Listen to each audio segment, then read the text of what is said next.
Welcome to the Health Coach Nation podcast. My name is Hailey Rowe, and I'm a sales and marketing coach and LinkedIn lead generation service provider. I work with health, life, and mindset coaches and online service-based business owners to help them get more sales, shift their time to the client-generating activities instead of just the busy work, and overcome that social media overwhelm. Let's get into the show. If you've been working at your coaching business for a while, you might have found out by now that it's not as easy as you thought to get clients. If that is you, I want to invite you to check out my free workshop sharing how to go from crickets to clients, creating a freebie funnel formula. So in the series, I share with you how to make a freebie that people actually want, that they actually opt into, so that you can grow your email list, so that you always have an audience to share your offers with. And you always have an audience where they are being nurtured by you, they're moving through the sales cycle, and you're not stuck every time you have a launch feeling like you have zero eyeballs on your content. So if that has been you, if you've been stuck in that and you know you need a bigger audience, you know you need to nurture your audience, go to haileyrowe.com/live event, all one word, to get the free series and get started. KN Wellness Partnership. And she is a mental health therapist of 10 years, working predominantly with EMDR and one-on-one clients. She's a married mom and she is a mom of two. More recently, she just had a baby recently, and enjoys reading and traveling. She also recently made the pivot into mental health consulting, where she decided she wanted to help impact more women on their journey to bettering their lives through business. So I'm so excited to have her here today. And actually, a fun little bit of information is she has been a consultant for my program. So she's come into my Inner Circle program and enhanced the mindset support we have for clients, done some guest coaching with clients on mindset, because, I'm not a therapist. I'm a mindset coach. I am certified as a life coach and behavioral change specialist and all that kind of stuff. But there's some things that I cannot talk about and Kat can. And so we were so excited to have you, and my clients really enjoyed when you came in and the types of things you've done to enhance the program.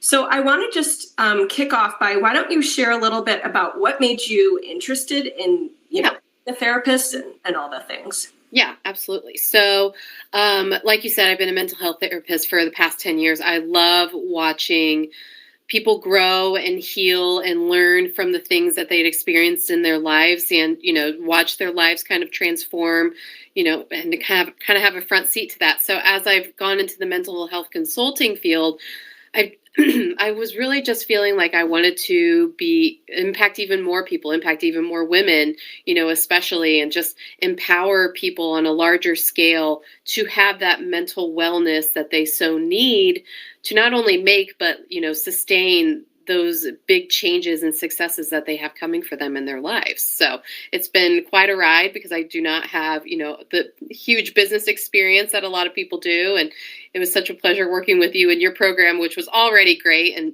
making it even greater. So yeah. Yeah. So I think one of the things we cannot, miss is that entrepreneurship and becoming a coach and trying to do it online full time. It's a mindset game just as much as it is a strategic business marketing planning game. Totally. Yep. So one of the things I told you when we first met was that, here are the things I really want to help my clients with even more. Overwhelm, self-doubt, fear of being visible and being seen, fear of success sometimes, right, procrastination, and you came in and you gave a lot of great tools. So tell me a little bit about, specifically with overwhelm, what kind of things do you recommend for coaches who are going through that right now? And where should they start when it comes to not letting that cause them to, not move forward in their business? Right. So a lot of overwhelm comes from this idea that we should be doing more, having super high expectations for ourselves, fighting for perfection. I know as, a woman and things like that, that can be especially pressurizing for us. And it just feels like, oh my gosh, I want to get it right. I want to get it done the best way, fastest way possible. I want to, accomplish everything that I want to accomplish and, check it off my list. And I think the overwhelm comes from, ooh, maybe I've bitten off a little bit more than I can chew. So I always recommend people to slow down and really try to make it into bite-sized pieces. One of the things that I love to talk about is coping skills and having a great coping skill routine.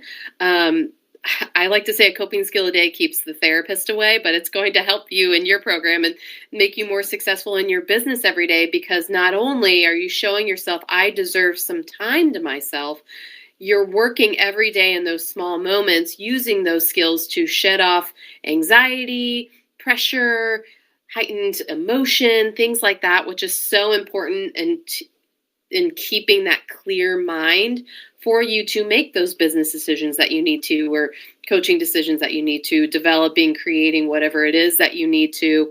It's really about that time investment of those coping skills to kind of help clear that fogginess that overwhelm often brings.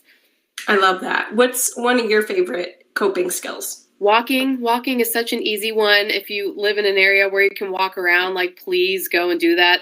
I am very much a supporter of the walking pads. I've had 2 now, where it's just, you can walk while you're watching TV or while you're, I have a friend who calls it a productivity promenade or something like that. And it's just, she does her work on her phone while she's walking. And, there's so many opportunities for that. Also, I'm trained in EMDR, and that is a form of bilateral stimulation. It's one of the ways that whole therapy framework was developed. So walking is always going to be good for you. Deep breathing techniques are always good, and, anyone can do those. If you like to read or listen to music or listen to podcasts, all of those are great. There's no such thing as a bad coping skill. It's just if you're using one coping skill too much, for too many hours of the day and things like that. And you kind of need to balance them out a little bit more.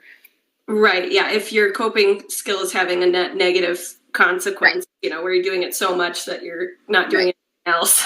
Yes, exactly. That's when it's become a little bit more of a problem, for sure. Yeah. Yeah. So actually, I want to talk about that in a minute. But before we do, you mentioned EMDR, and I've actually done EMDR. It was many years ago, but I did it to figure out why I was such a control freak and perfectionist. Sure. Yeah. As so many people often do. I always say, and I've recommended it to clients before, obviously I'm not a therapist, but it really helped me. I don't know how it worked. I don't know why it worked, but it worked. That's what I always say. It's I don't know the science behind it. I don't know, but I did this thing, and all of a sudden it did not have a hold on me anymore. I just felt in control. I felt centered. I felt like I didn't need to be perfect at everything. I didn't need to control everything. I could go out and make typos and do things in my business that I wouldn't have done before, because it really is magical. I know the science, but it still feels magical when I see clients go through it, in my therapy practice. It's amazing, for sure. Yes. Yes. Now, coming back to doing so much of something that you don't do other things, one thing I see is a lot of times clients will overlearn. I want to overconsume the information. I want to listen to more podcasts. I want to learn, and get the perfect plan before I start. Yeah. What do we do about that? Where is that coming from? It's coming from, it could just be, what I think mostly what it is I need to prove to myself that this is working, right? I need to find the results that I want now to prove to myself that the money or the time that I invested is worth it, right? And maybe that all boils down to, if we're talking about EMDR, a negative belief, right? We call them limiting beliefs in coaching, but there's oftentimes that limiting belief that's kind of fueling our fire in a way to continue to do something, even though it's negatively affecting us, right? So if we have a negative belief that says, I'm not worthy, right? And we subconsciously or consciously know that we have that belief, that's going to inform how we learn or how we develop our new business that we have. And if you're able to figure out that that's what's fueling maybe the overwhelm that you're feeling and then eventually the burnout that you're feeling, you can do certain exercises or see a mental health professional if you wish. There are ways to identify that limiting belief, work to, kind of counteract it and tell yourself why that's not true, and then actively move forward with aligned action, into that positive belief that you would rather have. I think especially a lot of women, it's like, I want this to be worth it because I want to be worth it, right? But if you can find that your worth doesn't actually, match what it is that you're producing, then it's going to make things a lot easier to be able to tell yourself, okay, slow down. Let's make sure I've got all the information that I'm learning. Let's make sure I'm passionate about what I'm doing, and being able to kind of give yourself a break or a beat to really, sit back and think about that. That's valuable, right? People don't have successful businesses because they did it so fast or because they did it in the right way, right? It's about allowing yourself to be flexible, and you have to remind yourself to be flexible, and you can't do that unless you've taken a break or you sat back and taken things slow. Yeah. Yeah. And one of the things too that I say is it's a Bruce Lee quote, take what's useful, discard what's not, and then make it your own. Totally. Yeah. Any program I do, that's what I try to do. And each section, what I try to do, like if I'm watching a video or going through module, I'll say, what is like literally one thing I can implement in my business from this? Right. Go do it. And then I feel completed. Even if I didn't do the whole thing or everything in their workbook or whatever in a course I'm taking, I feel complete if I just implement at least one thing.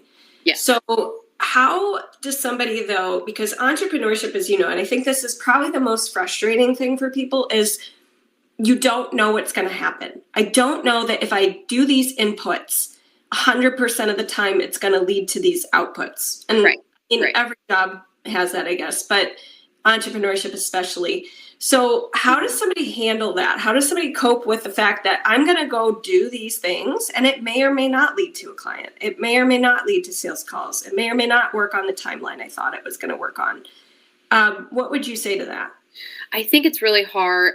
I mean, I've definitely struggled with that. I know many people struggle with that. If not everybody who's starting out that own business is like, you want that secret sauce formula that says A plus B equals success in your company. And that's really great. And, it's something to strive for, but it almost doesn't exist, right? Because every person that we talk to talks about the different ways that they did it, the different times that they felt like were the right times or, in their lives and things like that. And it really just truly is up to you.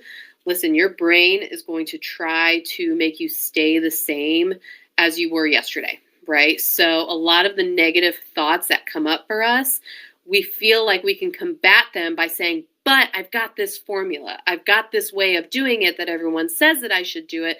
I'm going to heavily lean on that, right? And make sure that that negative voice in my head turns off. But it's not about turning off that negative voice. It's about kind of identifying, okay, thank you for trying to keep me safe in this way, even though it's really just me staying the same. That's what the brain wants. And here's how I know that I can do this and the risk will be worth it, right? And then figuring out, I can trust myself to make these decisions once I know that that voice that's trying to keep me the same is just trying to keep me safe. It's not trying to work against me or anything like that. Then I can move forward to decide what thoughts I do want to have, which may increase your confidence in being able to try new things, whether it's the formula or not, and being able to produce your own healthy and successful business because you did it your own way. Yeah, I love that. And I think you highlighted something really important, which is every time, we want to put the trust in the formula, in the system, in the coach, in the thing we buy. And you have to actually put the trust in yourself. No matter what happens with this course, this formula, this email marketing funnel, whatever it is, I know I am going to be the kind of person who evaluates, improves it, refines it, finds a way, figures it out. That's where you really start to grow in entrepreneurship because you're not afraid anymore. And you're just like, I know I got my back. So whatever this other thing I'm investing in or this thing I'm trying, whatever happens with that, I'll make it work somehow because I'll just always figure it out, right? Not the thing. I don't need the thing to do it for me. Right. I'm the kind of person who does that. Yes. So What about when it comes to, another thing that you did that was really helpful for my clients is you made this really nice post in response to clients. A lot of them are working other jobs while they're growing their business. Right. And they're like, I don't know the time to leave. And I don't know how to, I want to leave sooner, but I want to also be safe and secure my choice. And I don't want to be frantic in my business because I quit my job. And you made a really nice post of things to reflect on to decide if and when it's time to do that, and also how to be okay with your timeline in business. So any questions you give people as prompts maybe for when they're trying to think about that? Right. So one of the things that I like to kind of ask people when they're really making big decisions like that is, what would be the perfect circumstance that would make you say, yes, I'm ready to leave this job, right? Or I'm ready to dive headfirst into this new career and things like that. Write that out and then look at it, maybe with someone who you trust or something like that, to where you can kind of bounce off ideas, but really determine each piece of that successful, this would be the most opportune time, and see what's realistic and see what the percentages are to that. If I can get 90% financially ready for this, versus 100%, is that realistic? Or do I need to kind of start a little bit smaller? And I think writing things down and knowing that, okay, if the brain wants to stay the same, it is going to kind of set these really lofty goals for you to have to reach in order to feel like you can move forward, right? But that's not necessarily true. That's just what's going to make your brain the most comfortable, right? But as we know in business and starting out, it's not about being comfortable. It's about being comfortable in the discomfort of things, just like going to therapy, right? So being okay and kind of asking and judging for yourself, like, where's my tolerance level actually versus the ideal of where I want to be? And, kind of mapping that out and kind of identifying or journaling through, why do I need this to be perfect? Why do I need this piece to be perfect? And what's more realistic for me? That could just be an easy way to reflect on that and consider lots of points in different ways and different perspectives that as a business owner, you're going to need, right? So. Yeah, I love it. Yes. And you gave some of your materials in my program and helping with mindset and limiting beliefs. So tell me a little more about your system with that and what's involved in that, just for people who want to understand what kind of things should I be looking at with mindset and that kind of thing. So limiting beliefs, if you feel like you kind of are up against something. Sorry, you're picking up for a second. Okay. Can you hear me now? Yes, go ahead. So limiting beliefs, again, for the brain, they're meant to keep us safe, right? And as we talk about in EMDR, how they typically develop in childhood, and it's something that reinforced over time, and subconsciously, it's really making you more prone to relationships, opportunities, jobs that make you feel that limiting belief even more. Again, the brain does not care what's good or bad. It cares about staying the same. And a lot of times, we get pushed up against that when we're starting something new because the alerts are going off, right? So I always feel that journaling is a huge help for working to identify and work through those limiting beliefs. You can't try to change them or convince yourself they're not true until you find out where they came from and why, and kind of being more accepting of them. This was meant to keep you safe at some point, even though it's no longer working for you now. I'm a total believer and show appreciation for that. I always think that when you have big emotions, but logically it doesn't make sense, right? Like I feel this way, but I think this way. That's in the middle. There's always that limiting belief that's informing that. That's making those emotions come up. And I always say, emotions are knocking at your door. And if you're pulling the blinds down and turning the lights off and acting like you're not there, they're just going to stick around longer, right? So for you to be able to push through those, it's actually opening the door, inviting them inside and saying, hey, what do you got to tell me? They might say your car's on fire out in your driveway and you're like, oh my God, I had no idea, right? And then you let them back out the door. It's a way more seamless process, even though it feels more intimidating. So I'm always a proponent for get to know your feelings, because your feelings are going to tell you things. Even if they don't make sense, they're there for a reason. We are not our feelings. I'm not an angry person. I'm not, a happy person. I just am a person who feels those things. And they won't stick around as long, especially those negative feelings, if you're asking yourself why. Get curious about why you're feeling those things. Don't be intimidated. Journaling can help through that because it's a safe space for you. If you need to go and see a coach or a mental health therapist or whatever it is, they can really help you to determine what that limiting belief is, what emotions show you that that limiting belief is being a little bit activated, and helping you move through that into the belief that you'd rather have. Does that answer your question? I feel like I went on a tangent there.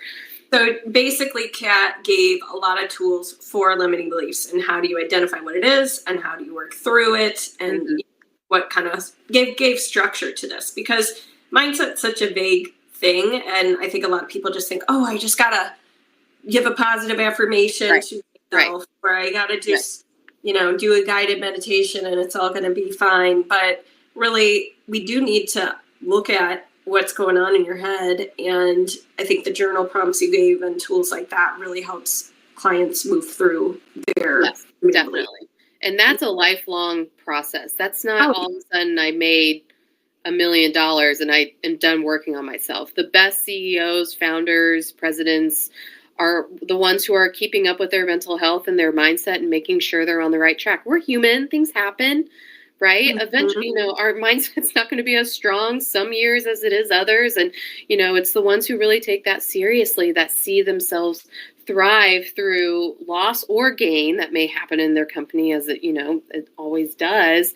So keep up with that stuff. Make that part of that coping skill routine. Maybe it's just journaling once a day or once a week. Maybe it's checking in with a therapist once per month, or calling a friend who's, life you want to emulate. Don't do the ones you don't want to emulate, right? But yeah, it's, it can be that easy once you get the groundwork going. Yeah, 100%. Yeah. So in the inner circle, some of the mindset things we have, as I mentioned, is Kat's guest training, where she coached my clients on all the popular mindset things: imposter syndrome, self-doubt, overwhelm. Can I really do this? And we also have her tools, so her mindset course. And other things that I have for you guys are things like, I have a video about how to coach yourself to the results you want, because it's great if I can coach you, but if you can't have a process to use with your own self, it's going to be, you're going to be dependent on the program. So I have something in there about, how do you create the results you want and work backwards and work through the mindset blocks getting in the way. Also, we have now this one's more, I have what I call my Get Clients checklist, which is more for meeting your mindset where it's at. Because many of my clients start wanting, I want to see what I need to be doing. Yeah. And I need that system and I need it in front of me. And so I'm like, okay, fine, here you go. But then also let's work on your mindset so that you don't feel like you need that so frantically and urgently. And you need to be in control.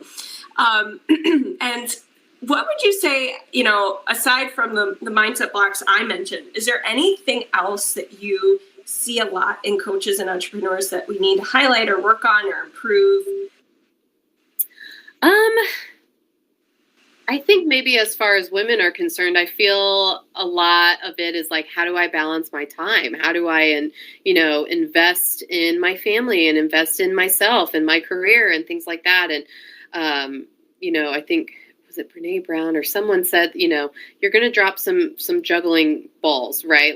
And you're going to drop some, it's always going to happen just because you have many areas of your life that you really love. And, whether you drop a glass ball or a rubber ball or whatever it is, you kind of have to determine which, is most important, or prioritize what you need to at the time, knowing that, okay, the rubber ball can bounce back up, right? And you determine which of those durable balls are aspects of your life and things like that. I think you'll find a lot of people who say a balanced lifestyle is really hard for women and things like that. But I think it's really just about fueling and fulfilling your passion and doing what you love, and everything else will kind of fall into line there.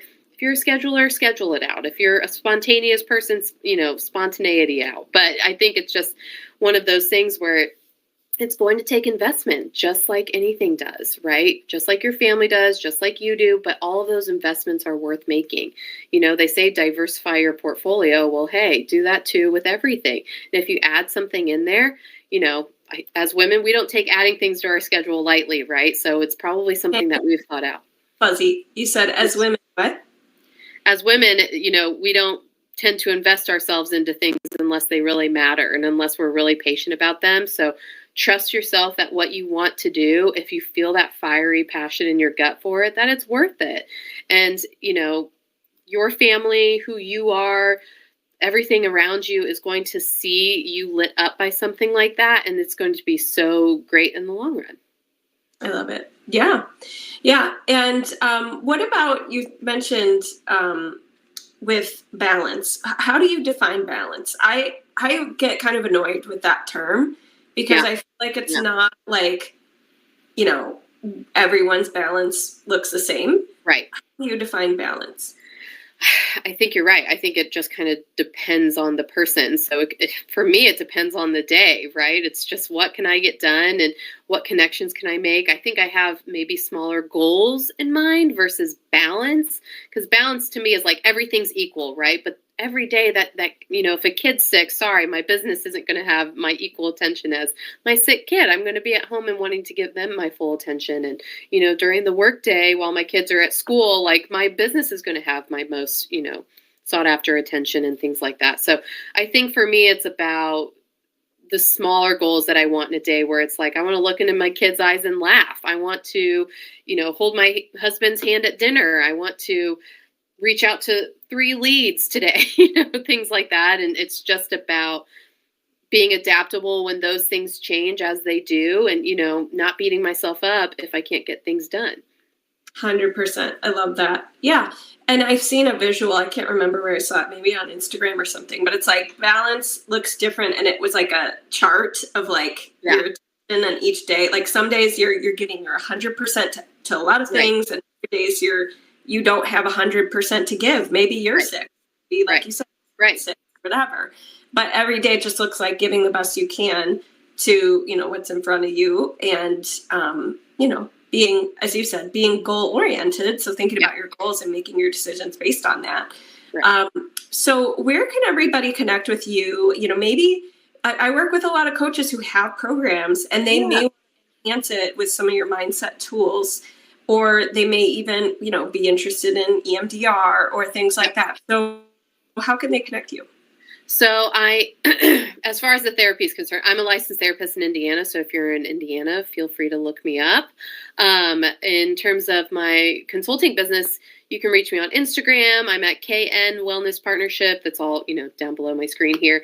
And then you can always feel free to email me too, Kathleen at knwellnesspartnership.com. Kathleen, Kathleen.